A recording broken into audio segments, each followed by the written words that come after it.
Ce dont nous parlions avant de passer en direct. Larry, selon toi, une guerre va éclater entre l'Iran et les États-Unis. Quelle est ton opinion sur les dernières actions des États-Unis?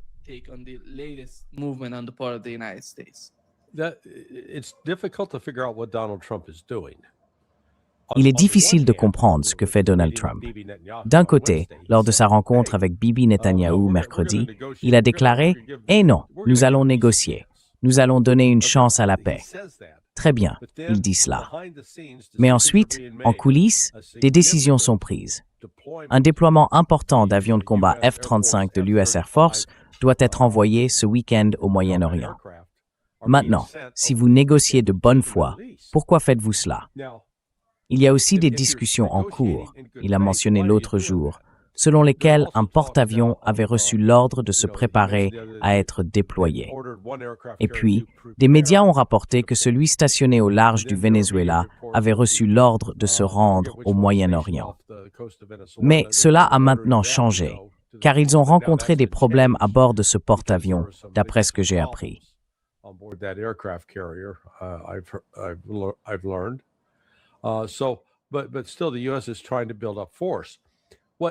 Mais malgré tout, les États-Unis essayent de renforcer leur puissance militaire. Ce qui n'a pas de sens pour moi, c'est qu'ils ont essentiellement deux vecteurs d'attaque. Ils sont censés attaquer depuis la mer, ce qui signifie le groupe aéronaval dans la mer d'Arabie, au large des côtes iraniennes, capable de lancer des opérations depuis l'Abraham Lincoln.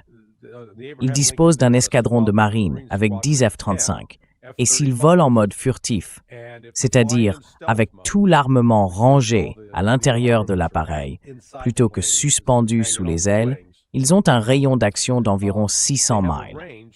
Or, on m'a dit que ces navires sont stationnés à 1000 miles au large.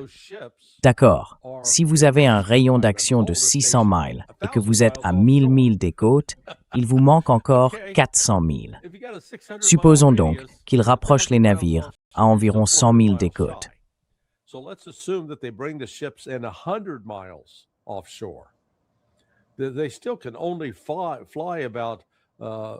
Ils ne peuvent toujours voler qu'environ un tiers du trajet jusqu'à Téhéran, donc leur rayon d'action est très limité. C'est le premier point. Ensuite, les destroyers, les 3 destroyers présents sur place, transportent un contingent de missiles. Normalement, s'ils ne mènent pas une attaque terrestre, ils embarquent environ 96 missiles Aegis pour la défense aérienne. Mais comme il s'agit ici d'une attaque terrestre, ils vont emporter environ 50 missiles Tomahawk, ce qui leur laisse entre 36 et 46 missiles de défense aérienne. Bon, faisons le calcul. S'ils ont un missile ennemi venant d'Iran, un missile anti-navire, ils vont tirer 2 missiles de leur système de défense aérienne. Eh bien, s'ils en ont que 36 ou 46, disons 46, cela signifie qu'ils peuvent résister à 23 attaques avant de devoir se retirer. Que se passe-t-il si l'Iran lance une attaque en SM avec 50 missiles et drones?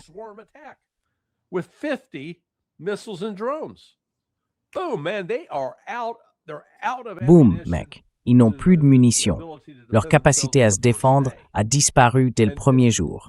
Et les F-35 basés au sol, eux, ils volent. Nous avons eu hier des rapports de presse indiquant qu'ils ont atterri sur la base aérienne en Jordanie, celle dans laquelle les États-Unis ont investi beaucoup d'argent. Bon, de là, c'est à peu près 900 milles de Téhéran. Encore une fois, leur portée est de 600 miles, en ligne droite. Mais ils ne peuvent pas voler en ligne droite, en théorie, parce que l'Irak et l'Arabie saoudite ont dit aux États-Unis « Vous ne survolerez pas notre territoire ». Alors la question se pose, est-ce que les États-Unis vont simplement leur dire « Foutez le camp, on va le faire » et vous ne pouvez rien y faire?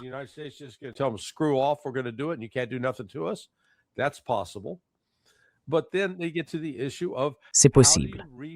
Mais ensuite, ils se heurtent à la question de savoir comment ravitailler ces avions. Oui, on peut envoyer tous les ravitailleurs aériens, mais où vont-ils être positionnés? Parce que, selon les informations, les Chinois ont fourni aux Iraniens un radar qui porte à 700 km, donc environ 400 milles. Et c'est à peu près là qu'ils devraient être ravitaillés, à environ 200 milles de la frontière iranienne. D'un point de vue militaire, cela n'a aucun sens. Ces gens sont fous. Mais je vais conclure là-dessus. Désolé pour cette longue tirade. J'ai assisté à une réunion et écouté un vice-amiral à la retraite. Je vous dirai à vous et au colonel Wilkerson, hors antenne, de qui il s'agissait mardi.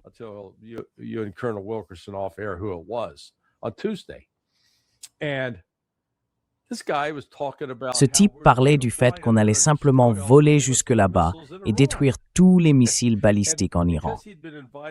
Et comme il avait été invité à cette discussion par quelqu'un, je ne voulais pas l'embarrasser devant le groupe.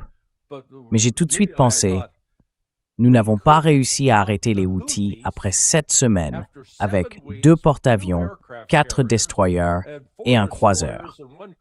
Et maintenant, on va aller en Iran, qui a une véritable défense aérienne, une véritable force aérienne et qui est 9 fois plus grand que le Yémen, et on va trouver tous leurs missiles balistiques et les détruire. C'est de la folie, de la pure folie. Désolé pour le coup de gueule.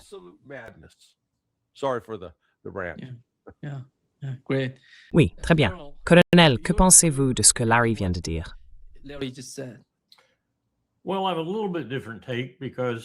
Eh bien, j'ai une approche un peu différente, car j'ai passé 4 ans à planifier ce genre d'opération au sein du commandement américain 5-PAC, à l'époque où c'était le commandement le plus important. Et ensuite, d'ailleurs, nous fournissions toutes les autres forces aux différents commandements, y compris le commandement européen, mais surtout le commandement central. Les forces passaient par nous pour leur être attribuées à cette époque. Il existe toutes sortes de capacités de ravitaillement en vol pour les avions décollant des porte-avions. Non seulement les gros ravitailleurs de l'armée de l'air, mais aussi ceux de la marine, dont 2 ou 3 se trouvent sur le porte-avions pour accompagner les avions. Ils peuvent se retourner assez rapidement et ils transfèrent leur carburant très vite aussi. Surtout, m'a-t-on dit, je ne l'ai jamais vu moi-même, pour les F-35 et les F-15 à long rayon d'action.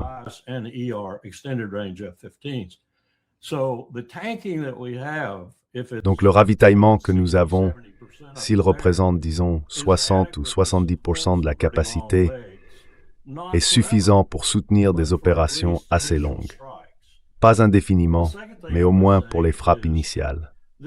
La deuxième chose que je dirais, c'est que cette ligne de 1000 milles me rappelle la ligne, et je suis sûr qu'elle repose probablement sur des critères similaires, que nous avions dans le Pacifique lorsque nous planifions l'exécution de l'Oplan 5.1, qui consistait essentiellement à défendre le Japon contre l'Union soviétique, mais précédée ou déclenchée par une attaque sur le front occidental. Nous avions 11 ou 12 porte-avions, parfois 15, que nous faisions sortir en mer, et aucun d'eux ne franchissait la ligne des 1000 milles avant d'avoir reçu l'autorisation. Et cela relevait, si vous voulez, d'une décision du président des chefs d'état-major interarmées, voire même du secrétaire à la Défense.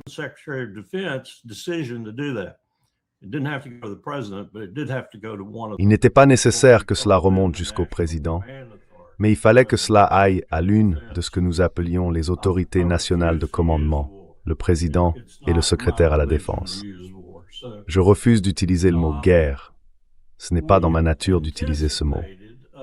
Donc, nous avons évalué le nombre de porte-avions que nous pouvions déployer, et à tout moment, probablement avec la maintenance et d'autres facteurs, il y en avait 7 ou 8. Nous en perdrions environ 50% en franchissant cette ligne, car à ce stade, les Soviétiques disposaient de sous-marins capables de nous frapper. Ils avaient des missiles Razmer capables de nous atteindre, et ils avaient des missiles très rapides qui plongeaient sur nous et pouvaient nous toucher. Et ils avaient des bombardiers. Nous savions donc que nous allions perdre des porte-avions. Je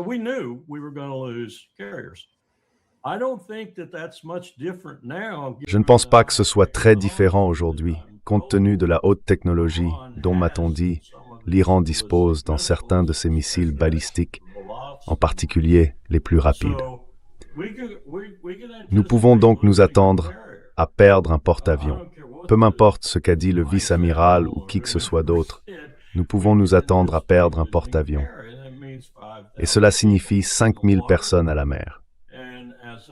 Et comme je vous l'ai déjà mentionné, un amiral a écrit il n'y a pas si longtemps un article vraiment courageux dans la revue Proceedings, où il disait « Et les gens, si un porte-avions est touché, gravement touché, et qu'il y a 2000 morts presque immédiatement, et disons encore 2000 à la mer, et que le sort des autres est indéterminé à ce moment-là, pensez à la Seconde Guerre mondiale et aux scènes que vous avez vues, le feu, l'eau et tout ce genre de choses.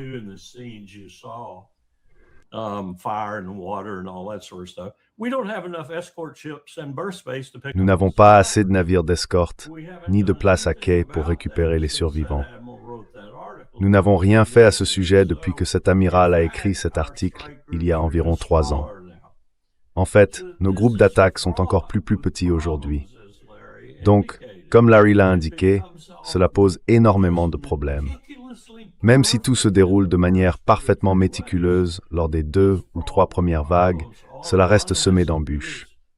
Tout ce que l'Iran a à faire, c'est de tenir bon, de provoquer autant d'attrition que possible, puis de les pilonner. Et ils le feront, je pense. J'en suis convaincu.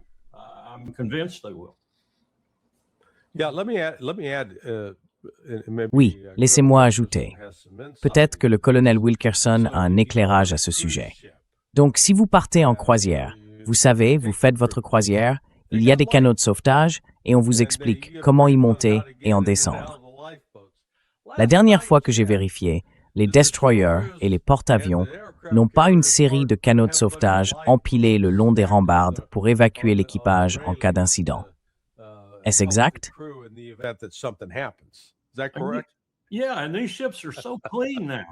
Oui, et ces navires sont tellement propres maintenant. Surtout les DE et les escorteurs de destroyers. Ils sont tellement propres qu'on peut à peine mettre 20 personnes sur les ponts. Et si tu te retrouvais en pleine mer agitée, tu les perdrais de toute façon s'ils étaient sur le pont, à moins de les avoir enchaînés à un canon ou quelque chose du genre. Cet amiral a vraiment essuyé des critiques pour avoir écrit cet article, mais il a été courageux et il l'a écrit.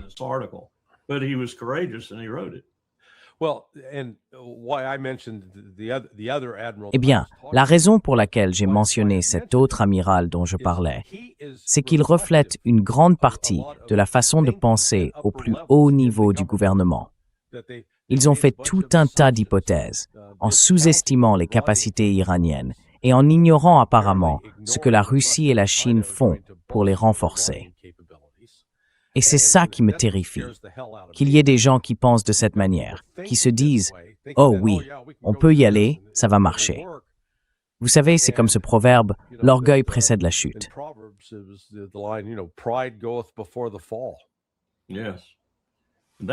Oui, c'est encore une autre dimension, comme le suggère Larry.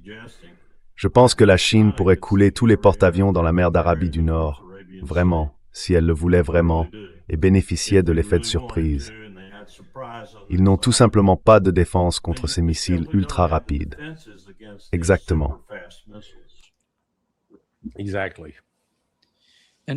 Et ces missiles, qui les possèdent, Larry? L'Iran les a-t-il? Et la Russie? L'Iran, la dernière fois que j'ai vérifié, l'Iran possède, je crois, un total de 18 types différents de missiles balistiques, à courte portée, à moyenne portée et quelques-uns à longue portée. Donc ils peuvent facilement atteindre, vous savez. Et en plus de cela, ils ont des missiles de croisière et des drones. Je veux dire, ils ont des missiles de croisière et des drones capables de parcourir plus de 1500 milles. Donc, même si nous sommes à 1000 milles au large, ils peuvent nous atteindre. Ils peuvent même atteindre cette base aérienne en Jordanie.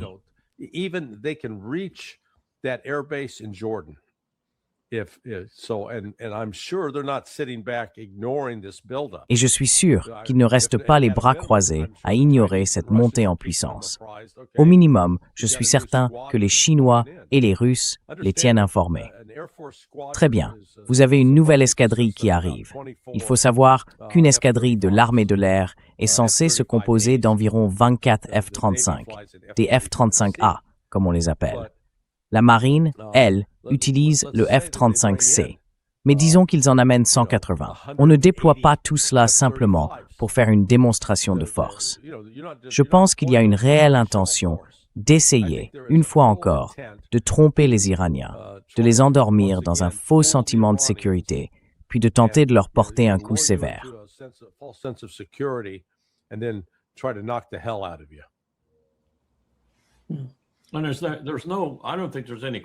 Je ne pense pas qu'il y ait le moindre doute que les Iraniens auraient fort à faire, surtout si la Russie et la Chine restaient en retrait sans rien faire.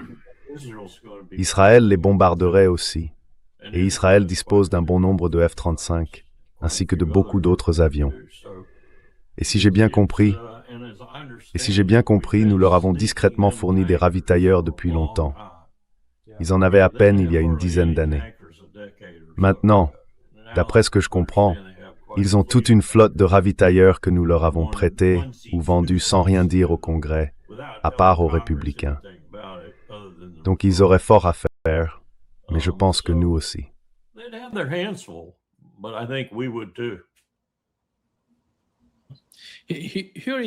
Le ministre iranien des Affaires étrangères a accordé une interview à RT, Russia Today. Voici ce qu'il a déclaré à propos de l'attaque contre l'Iran.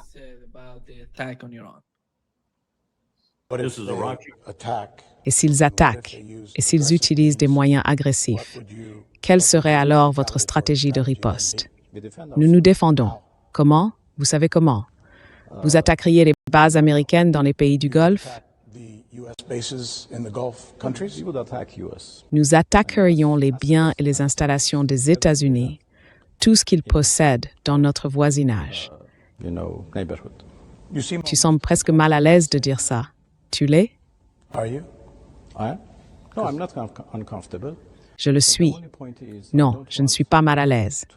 Le seul point, c'est que je ne veux pas exprimer quelque chose que je ne souhaite pas voir se produire. Bien sûr, je suis un homme de diplomatie, je suis un homme de dialogue, je suis un homme de négociation. Tout le monde me connaît. Je l'ai déjà fait par le passé et je peux le refaire. Je ne suis pas un homme de guerre, bien sûr. Je suis moi-même un ancien combattant. Oui. Mon pays et nos forces armées sont pleinement préparés à toute éventualité, mais ma préférence va à la diplomatie. Ouais, Nous devrons peut-être l'ajouter à Lavrov et Wang Yi.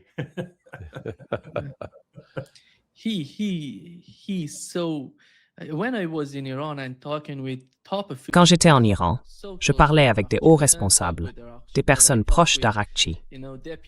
Je n'ai pas parlé avec Arakchi lui-même, mais j'ai discuté avec le vice-ministre des Affaires étrangères. Ils ressentent la même chose. Ils n'aiment pas la situation, mais ils voient l'attaque arriver. Ils doivent faire quelque chose. Mais on ne retrouve pas ce genre d'espoir dans les milieux militaires ou du renseignement iranien. Ils disent que la guerre arrive à 100%.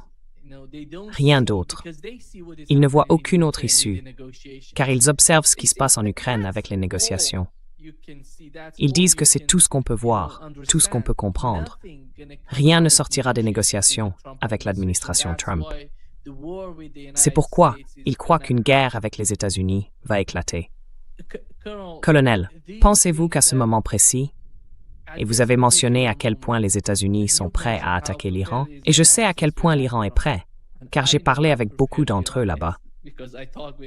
Pensez-vous que Netanyahou est en train d'obtenir ce qu'il cherche à atteindre depuis si longtemps?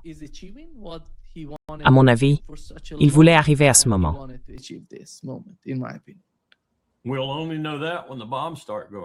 Nous ne le saurons que lorsque les bombes commenceront à exploser, car c'est ce que veut Netanyahou.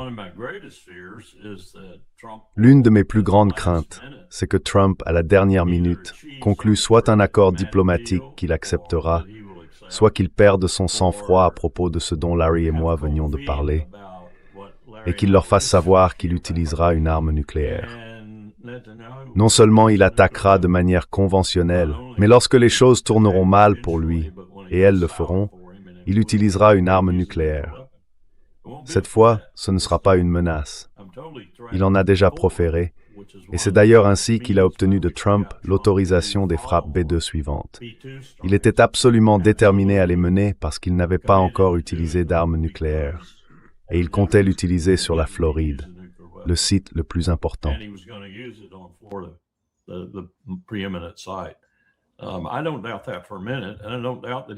Je n'en doute pas une seconde. Je ne doute pas qu'il répéterait ce processus, et je ne doute pas non plus qu'il l'utiliserait si Trump le mettait dans l'embarras. Alors, où en serions-nous?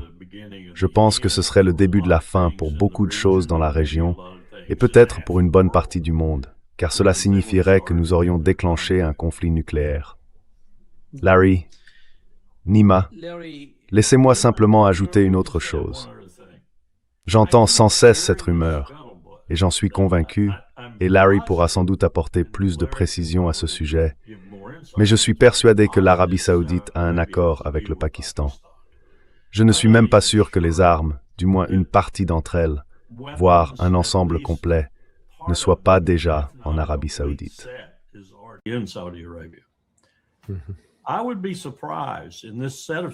Je serais surpris, dans les circonstances actuelles, si l'Iran n'avait pas quelque chose de ce genre, soit créé par eux-mêmes et dissimulé, soit obtenu du Pakistan.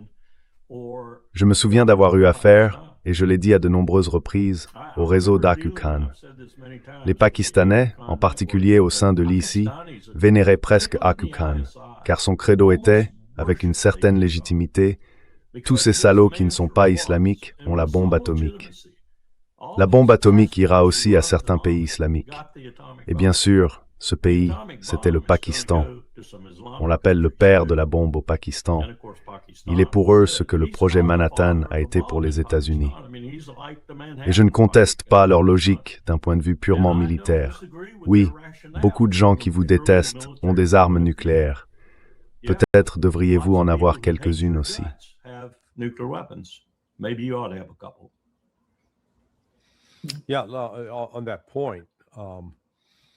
Oui, à ce sujet, une interview datant de plus de 10 ans a refait surface avec l'ancien officier des opérations de la CIA, Dewey Claridge.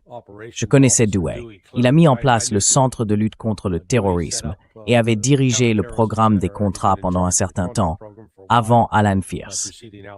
Et il disait, il y a plus de 10 ans, que l'Arabie saoudite possédait des armes nucléaires que le Pakistan lui avait données, parce que l'Arabie saoudite avait contribué à financer le Pakistan. Cela a suscité quelques objections. Notre ami Ray McGovern a dit « Je n'y crois pas ». Mais la semaine dernière, lorsque Rick Sanchez était à Téhéran, il a interviewé l'ancien commandant des Gardiens de la Révolution, qui a réaffirmé « Oui, non, l'Arabie saoudite a des armes nucléaires. » Donc, ils en ont. Maintenant, la question est, comment les livrent-ils? They have them. Now the question is, how do they deliver them? That's a whole other issue. But, c'est un tout autre problème. Mais vous savez, la situation est volatile. L'un des points que je souligne, c'est cette obsession récente d'Israël à vouloir éliminer la capacité de l'Iran en missiles balistiques. L'histoire qu'on nous raconte à propos de la guerre de 12 jours, c'est « Ah, l'Iran ne nous a presque pas touchés. Oui, nous avons abattu 90% de leurs missiles. » Eh bien, si vous avez abattu 90% des missiles, pourquoi êtes-vous si désireux de vous en débarrasser? Parce qu'en réalité, ils n'en ont pas abattu 90% du tout. Si l'on part du principe que seulement 10% ont atteint leur cible, alors, d'accord, vous êtes professeur d'ingénierie, vous avez une formation scientifique. Je vais vous donner un petit test de mathématiques. 458 bâtiments à Tel Aviv ont été endommagés. In Tel Aviv were damaged. So if they shut down. Donc, s'ils en ont abattu 90% et que seulement 10% sont passés, combien en ont-ils abattu? 458. Oui, 458 sont passés. Cela signifie donc 4580 missiles, d'accord? Et ce qui est fascinant, c'est que si vous allez sur n'importe quel moteur de recherche utilisant l'intelligence artificielle et que vous demandez « Eh bien, combien de missiles sont passés ?» Ils répètent tous la propagande israélienne. « Oh, ce n'était rien. Nous en avons abattu 90%. et les dégâts ont été minimes. Mais ce qui est amusant, c'est que lorsque vous commencez à contester ces moteurs d'IA et que vous leur dites « Hey, vous racontez n'importe quoi », puis que vous saisissez d'autres informations, ils reviennent un peu penauds en disant « D'accord, oui, c'est un bon point. Je n'avais pas vu ça. » Mais ce que je veux dire à travers tout cela, c'est que j'ai capté l'imposture pour pendant cette guerre de 12 jours. Israel suffered significant damage in that 12-day war. And I think Iran foolishly Et je pense que l'Iran a arrêté la guerre de manière insensée et stupide. Ils auraient dû continuer. Ils auraient dû aller jusqu'à forcer Israël à se rendre. Et je pense qu'ils auraient pu le faire avec leurs missiles balistiques. Les estimations occidentales, les évaluations des services de renseignement, ressemblent à celles des gens qui écrivent sur les Russes. La Russie est à court de missiles Iskander. Il ne lui reste qu'une semaine de stock. Je ne pense pas que les services de renseignement occidentaux aient la moindre idée du nombre de missiles que possède l'Iran, car ils sont enterrés. Et, vous savez, Alastair Crooke a dit qu'il y avait au moins 57 sites différents dispersés dans tout le pays. C'est pourquoi je pense que nous nous apprêtons à donner un coup de pied dans un nid gap et nous allons nous faire piquer. and we're going to get stung. Well, we're talking about things that scare people. Eh bien, nous parlons de choses qui font peur aux gens. Et je ne serais pas surpris que notre communauté du renseignement n'en sache pas grand-chose, car beaucoup des personnes avec qui nous travaillions à l'époque ne sont plus là, mortes, à la retraite ou autres. Mais nous avions un vrai problème avec la RPDC, et ce problème imprégnait tout le complexe du renseignement. Personne ne s'en occupait, même à l'INR, où je pense que nous avions les meilleures personnes de toute la communauté du renseignement. Nous n'arrivions pas à déterminer si la Corée du Nord avait développé la capacité ou non. Nous savions qu'ils avaient un missile balistique. Nous savions qu'il fonctionnait. Nous savions qu'il avait la portée nécessaire. Nous connaissions la télémétrie, tout le reste à son sujet lorsqu'il le tirait et le testait. Mais nous ne savions pas s'ils avaient réussi à associer la technologie de l'ogive sur laquelle ils travaillaient au missile. Et ça, c'est vraiment essentiel.